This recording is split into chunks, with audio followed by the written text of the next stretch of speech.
Bonjour, bienvenue sur ma deuxième vidéo sur l'évolution de mon corps avant et après l'accouchement. Donc j'avais fait déjà une première vidéo concernant mon état actuel sur ma grossesse et quelques petites astuces que j'avais déjà utilisées lors de ma première grossesse et qui m'avaient bien servi. Je pense que je vais faire un petit résumé du coup de ma première vidéo. Donc sur cette première vidéo, j'avais abordé tout ce qui était un peu huile de soin que j'avais utilisée sur mon ventre pour les vergetures. Donc j'ai utilisé donc l'huile d'avocat et l'huile d'amande douce pour prévenir des vergetures. Ensuite, après l'accouchement, j'avais donc utilisé, comme je vous avais dit, l'huile végétale de rose musquée et qui visiblement, enfin moi j'avais trouvé sur mon corps avait vraiment eu un effet positif sur les vergetures. Et ensuite je vous ai aussi parlé de la crème teintée protectrice indice 50 de Bioderma, donc pour le visage, pour éviter les masques de grossesse, qui était vraiment top. Voilà, ensuite donc j'avais fait un point de situation, donc ce qui va être un petit peu le fil rouge de mes vidéos. Point de situation sur mon poids et sur justement éventuellement les séquelles que j'ai commencé à avoir sur mon corps. Donc ma dernière vidéo datait du 30 juillet et au 30 juillet j'avais pris 13 kilos. Au niveau des vergetures, donc je vais vous montrer l'après des photos. Parce que ça se voit pas forcément, suivant l'éclairage on voit plus ou moins les vergetures. Au niveau des vergetures, elles se voient, mais comme j'avais dit, je ne sais pas si c'est des vergetures que j'avais à la base qui soient grandies ou des nouvelles en plus. Donc voilà, là je vais vous montrer des photos que j'ai prises de mon ventre avec les vergetures actuelles.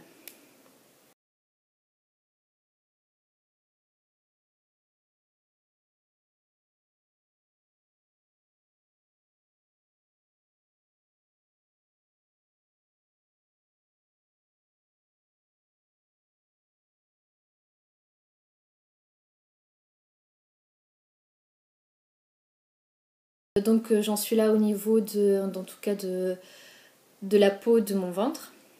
En ce qui concerne mon poids, donc aujourd'hui je fais la vidéo, nous sommes le 24 août, ça fait quasiment un mois depuis la dernière vidéo, et j'en suis à 15 kilos. Voilà. Donc sachant que j'ai pris mon poids à partir pas de mon poids de base, mais du dernier poids avant ma grossesse. Donc sachant que je n'ai pas perdu tout le poids de ma première grossesse puisque je suis tombée enceinte moins d'un an après la première. Donc je suis partie d'environ 58 kg. Donc je mesure 1m64.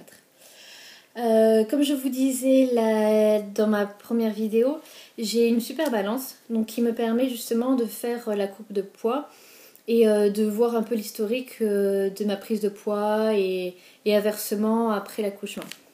Donc je vais vous montrer l'application parce que donc cette balance est connectée au téléphone et elle envoie toutes les données via une application sur les téléphones et c'est vraiment super pratique.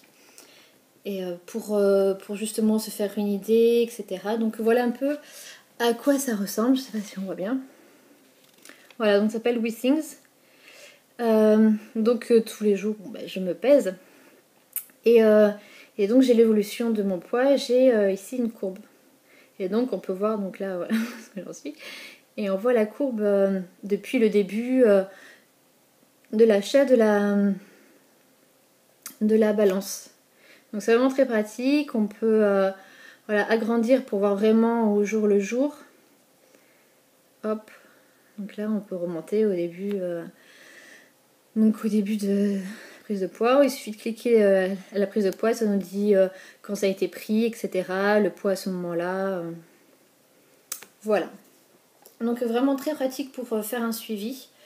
Et vraiment, je pensais au début que c'était un gadget, mais je me suis vite aperçue que non, c'était pratique. Voilà, donc pour cette deuxième vidéo, je vais aborder plusieurs sujets.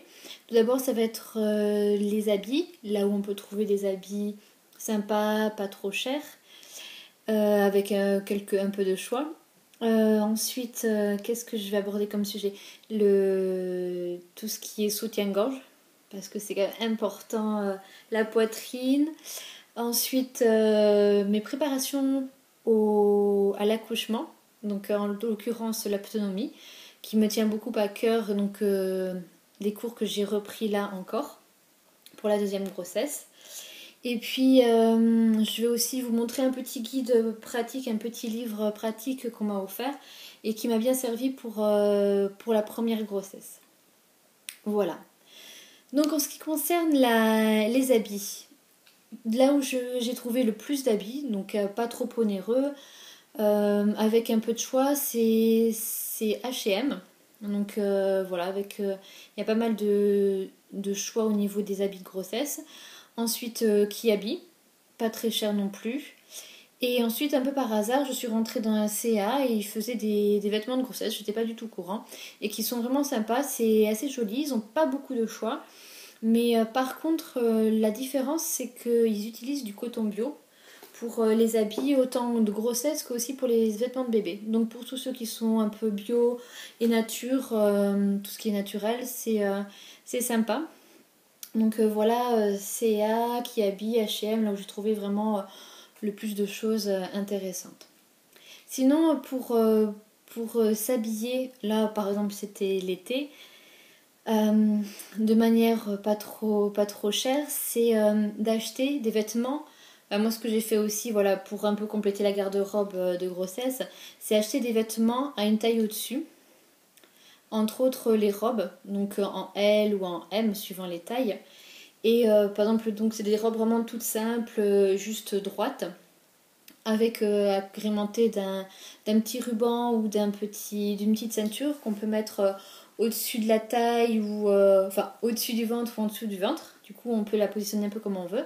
Et tout de suite, ça peut faire ou habillé ou très simple, mais vraiment, ça permet de s'habiller pas cher du tout. Parce que ces petites robes, on les trouve à 10 € dans n'importe quelle petite boutique. Et voilà, ça n'a pas énormément de forme, mais voilà, au moins nous, avec un gros ventre, ça permet, avec, voilà, comme je disais, une petite ceinture, un petit nœud, d'agrémenter tout de suite cette petite robe. Voilà, et pour pas trop cher. Ensuite, donc, je voulais aborder le sujet du soutien-gorge. C'est vrai que c'est important de bien maintenir sa poitrine. Voilà, j'avais pas une forte poitrine, une poitrine normale, mais c'est vrai que ce soit ma première grossesse ou ma deuxième grossesse, enfin la seconde, j'ai pris énormément. Donc ce qui est important, c'est un très bon soutien. Je sais que pour la deuxième grossesse, ce que j'ai fait tout de suite, c'est acheter des soutiens-gorge pour dormir. À partir je crois, du deuxième mois, même pas, même avant, je mettais déjà des soutiens-gorge pour dormir. Donc la journée, le soir, c'est vrai que bon, du coup, ils sont toujours maintenus, mais voilà, pour être sûr de ne pas avoir de vergeture et puis qu'on ne se retrouve pas avec une poitrine qui tombe après l'accouchement, enfin en tout cas pour ceux qui allaitent après l'allaitement, ce serait dommage. Donc les soutiens-gorge d'allaitement ou les soutiens-gorge normaux, on en trouve un peu partout, entre autres chez H&M, ils ont pas mal de choix. À savoir que quand j'avais cherché des soutiens-gorge d'allaitement, on m'avait dit qu'il était préférable de prendre sans armature parce que ça pouvait éventuellement bloquer pour l'allaitement, etc. Donc c'est un peu le conseil que j'ai suivi et j'avoue l'avoir un peu regretté. Donc si ça avait été à refaire, et en tout cas ce que je ne referais pas pour la deuxième grossesse, c'est acheter sans armature. Moi j'avais acheté les deux. Mais même si on dort la nuit avec un soutien-gorge, il est quand même mieux d'avoir des armatures, un soutien-gorge avec armature. Je parle pour le moment de l'allaitement, hein, pas pour avant. Parce que pour avant, pour dormir pendant la grossesse, c'est pas top un soutien-gorge avec armature. Mais donc pour après, parce que il n'y a pas photo, il y a beaucoup plus de maintien avec armature qu'avec sans armature. Donc je vous conseille quand même de prendre des soutiens-gorge avec armature et ça bloque en rien l'allaitement. Voilà. Ensuite, voilà, je voulais vous parler de ma préparation à l'accouchement. Donc en l'occurrence, Je pratique avec une sage-femme l'aptonomie.